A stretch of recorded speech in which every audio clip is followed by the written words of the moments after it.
Did you know that contrary to what many financial experts say, you can use a rewards credit card without being deemed bad with money or without a brain, as I've heard it referred to? It's true, rewards credit cards can be used as an excellent tool towards expanding your financial possibilities. That said, it does come with some risk and some pitfalls. So today, we're going to talk about what those pitfalls are and what you can do to prevent them from happening to you. What's up, everybody? I am Alicia, and I'm a personal finance coach who is passionate about helping people break the paycheck to paycheck cycle so they can finally find some peace of mind when it comes to their money. All right, so there are 4 main pitfalls when it comes to using a rewards credit card. The first one is it simply makes it more challenging to track the cash that you have on hand. So you're using your credit card, you're paying it off weekly, but you're looking at your checking account to see what you have available. It can be really hard to keep track of, okay, well, how much have I actually spent on my credit card? I know I'm going to pay it off on Friday, but how much of that is coming out? And then how much will I have left for this next expense that's coming up this month? And it just can become like a tangled web of confusion and can really make a person fall off track real easily. So definitely one you want to keep in mind. Also, if you are paying your credit card off just once a month, then what you're really doing is you're making yourself a month behind on your money, right? So you're using your credit card throughout the month to buy things, but at the end of the month, you're paying it off with the cash that you have on hand, but you're really just pulling cash for things that you purchased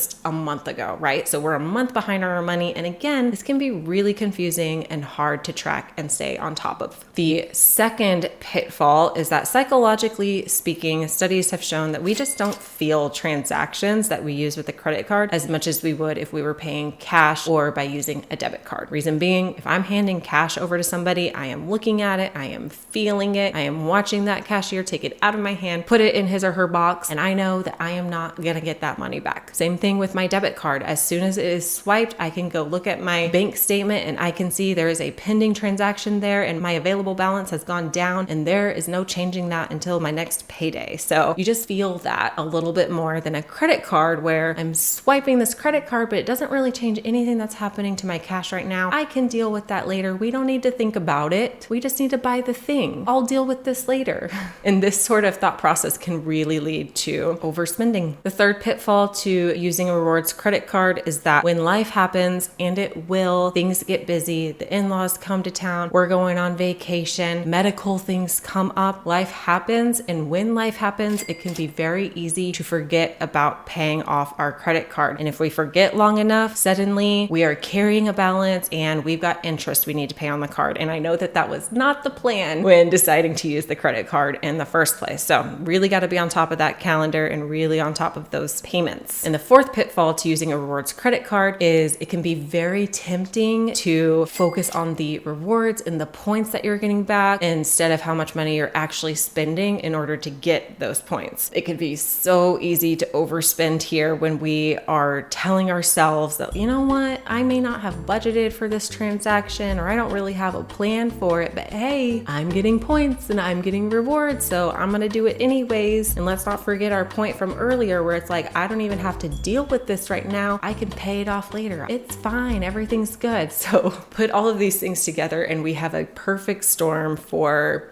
overspending, carrying over a balance, and paying interest. I know that that is not something that you want to be doing with your credit cards. So let's talk about some things that we can do in order to prevent those things from happening should you choose to use a rewards card. The first thing you want to do is, if you are currently carrying a balance on a credit card or 2 or 3 or any credit card, you want to make sure that you get those paid off. We want to start with a clean slate, a $0 balance. The next thing you want to do is get organized. That is right. You know, I'm a fan of a plan. I love me a good budget. So go ahead and create yourself a nice, robust budget that works for you. It doesn't matter what software you choose, or if you decide you want to go pen and paper or Excel, go with what works for you. Create a plan for your specific situation. And once you have this plan laid out for you, it's time to live out this plan over the next 3 to 6 months, only using cash and or your debit card. Okay. We're not using our credit card yet. We want to practice this plan that's laid out for you. That way you can see, first of all, if it's actually working for you. As life happens, things tend to come up and you want to make sure that you can pivot whatever whatever you set up for you to really work for your specific needs. Also, this gives you the opportunity to get used to spending money that you actually have on hand, and it helps you get used to pacing your spending based off of what you actually have on hand. So you're not just like spending all of your money before your next paycheck comes in and having this feast or famine cycle. You want to make sure you're out of any sort of feast or famine cycle that you might be currently in. Now that you have your budget laid out, you've used it for 3 to 6 months, only using cash, the plan is working for you, you're feeling good, you're in a groove. Now it's time to create a credit card strategy for you moving forward. The first thing you want to do is decide exactly what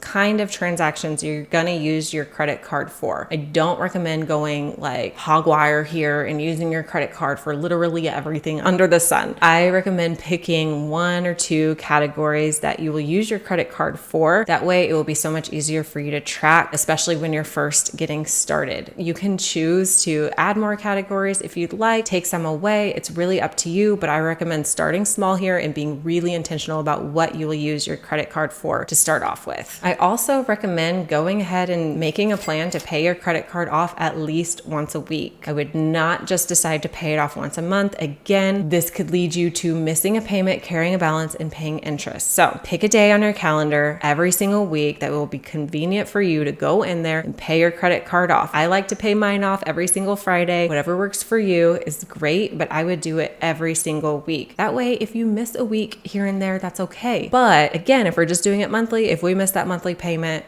now we're in a little bit of trouble. So weekly at least. You also want to decide how many credit cards you're going to use. I recommend starting small here. Let's keep it at just 1 for now. You can add more as you'd like. I don't recommend really ever going beyond 3 credit cards, because once we're using more than 3 credit cards, things can get complicated and the trouble to keep up with them might not even be worth the points that you're getting. And the last thing I want you to do before starting to use your credit card is decide here and now, what are you going to use those rewards or points for? If it's for travel, awesome. Use it for travel. If you can get cash back from your card and put it towards other debts that you're paying off, whether it's student loans or your car or your mortgage, that would be super cool too. Some credit card companies will even allow you to transfer your points to other charities. So if you're into being generous, that would be a really fun way to use your points for. Either way, you get to decide, but I would decide that now so that you're not just reactively spending them. It doesn't feel as good to be spending points or money in general reactively. So go ahead and create a solid plan for how you'll use those points. And also, don't rely on those points for this thing that you're planning them for. For instance, if you're planning these points or these rewards for travel, don't rely on just building up points until you have enough to go on that trip. I would create a plan in your budget, if at all possible, to save up for those vacations and then use those points as a bonus towards those things instead of relying on them. Again, this is really going to help keep you from thinking about spending all this money. I got to spend all this money so that I can get all these points so that I can go on this trip.